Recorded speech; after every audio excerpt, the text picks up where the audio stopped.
शिवाजी कोण होता या पुस्तकाच्या शीर्षकावरून आक्षेप नोंदवत संजय गायकवाडांनी पुस्तकाचे प्रकाशक प्रशांत आंबी यांना शिवीगाळ केली। त्यानंतर संपूर्ण राज्यभर याचे पडसाद उमटले। आता कम्युनिस्ट पक्षासह प्रशांत आंबी आणि त्यांच्या सहकाऱ्यांनी आंदोलनाची घोषणा केली। आज बुलढाण्यामध्ये आमदार संजय गायकवाड यांच्या घरावर मोर्चा करून शिवाजी कोण होता या पुस्तकाचं सामूहिक वाचन करण्याचा इशारा देण्यात आला होता।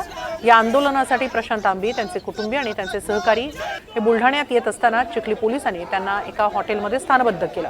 मात्र आपण बुलढाण्यात आंदोलनासाठी जाणारच अशी आक्रमक भूमिका प्रशांत आंबी आणि त्यांच्या सर्व सहकाऱ्यांनी घेतली आणि थेट हॉटेलमधून बाहेर पडत चिखली शहरात रखरखत्या उन्हात भर रस्त्यात पुस्तकाचं वाचन आणि घोषणाबाजी सुरू केली। याच दरम्यान पोलिसांनी सर्व आंदोलकांना ताब्यात घेत पोलीस स्टेशनमध्ये आणलं आणि त्यांना आता कोल्हापूरकडे रवाना करण्यात आले। दरम्यान बुलढाण्यातून जाता जाता शेरोज शायरीतून प्रशांत आंबी यांनी आमदार संजय गायकवाड यांना इशारा दिला।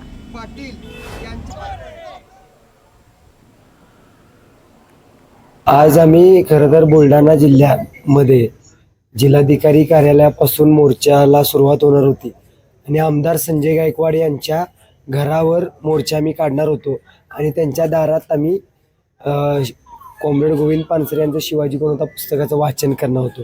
पण पोलिसांनी मला चिखलीमध्येच डिटेन केल्यामुळे खरं तर ही चांगलीच गोष्ट झाली। आम्ही आज 2 ठिकाणी आंदोलन केलं।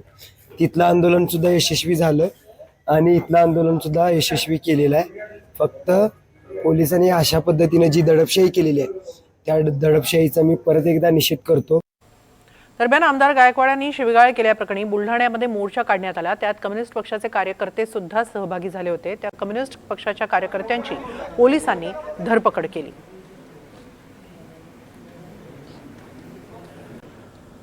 दुसरीकडे संजय गायकवाडांनी विरोधकांवर जोरदार हल्लाबोल केला। विरोधकांनी टीका करणं हा त्यांचा अधिकार आहे, मात्र त्यांनी महाराजांचा एकेरी उल्लेख करू नये, त्यावर बोलावं असं त्यांनी म्हटलं। त्याचबरोबर रोहित पवार हे अजित पवारांची जागा घेण्यासाठी आणि प्रसिद्धीसाठी या पुस्तकाच्या विषयात उडी मारतायत असाही निशाणा त्यांनी साधलाय। परंतु असं असताना पोलिसांनी परवानगी नाकारल्यानंतर सुद्धा तुम्ही महाराष्ट्रातल्या तमाम शिवभक्तांच्या जखमेवर मीठ चोळाय करता। जाणून बुजून जे पुस्तक तुम्ही छापलं, 20 लाख प्रती विकल्या, एवढ्या सगळ्या केल्यानंतर तुम्हाला आता इथून पुस्तक वाचायची आवश्यकता काय?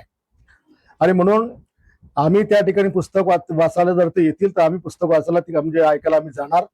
आम्ही समोर खाली बसणार। आम्ही विनयशीलतेने आम्ही सगळ्या गोष्टी आम्ही ऐकणार आणि त्यामध्ये जर त्यांनी पुस्तक वाचताना छत्रपती शिवाजी महाराजांचा सन्मानपूर्वक उल्लेख केला तर आम्ही टाळ्या वाजवून स्वागत करणार। पण जर का एकेरी भाषेत आमच्या सगळ्यांच्या जखमेवर मीठ चोळायचा प्रयत्न महाराष्ट्रातल्या तमाम शिवभक्तांच्या जर केला, मग मात्र त्या ठिकाणी जर शिवभक्तांच्या भावना अनावर झाल्या तर याची जबाबदारी सगळी त्या आयोजकाची किंवा त्या पुस्तक वाचणाऱ्याची नाही। रोहित पवार महाराष्ट्रात हिरोगिरी करायला पाहतोय। त्याला वाटतं आपण अजितदादाची जागा घेतली पाहिजे। अजितदादांच्या जागा घेण्याकरताच तो अजितदादांना न्याय देण्याचा खोटा आव्हान उडालेला आहे। तिथे ऑलरेडी सीआयडीची आणि बाकीच्या सगळ्या यंत्रणा चौकशी करतात आहे। तिथे कर्नाटकात जाऊन गुन्हा दाखल करण्याचं नाटक करून राहिलेलं आहे। अजितदादांच्या याची चौकशी 100% होणारचे। दादा आम्हाला सगळ्या महाराष्ट्राला प्रिय आहेत, पण जेव्हा दादा जिवंत होते तेव्हा या रोहित पवारचं प्रेम कुठं गेलं होतं? दादाला प्रखरपणे विरोध करणारा, दादावर टीका करणारा, दादावर शिलक्या भाषेत बोलणारा हा रोहित पवार तेव्हा कुठे गेला होता जेव्हा दादा जिवंत होते? आता दादा गेल्यावर दादाची संपत्ती मिळवायची, दादाचे कार्यकर्ते आपल्या मागे यायचे, याच्याकरता याची नाटकं सगळे चालू आहेत। आज प्रकाश आंबी आणि त्या कम्युनिस्ट लोकांनी माझ्या घरावर मोर्चा काढून पुस्तक वाचण्याची घोषणा केली होती।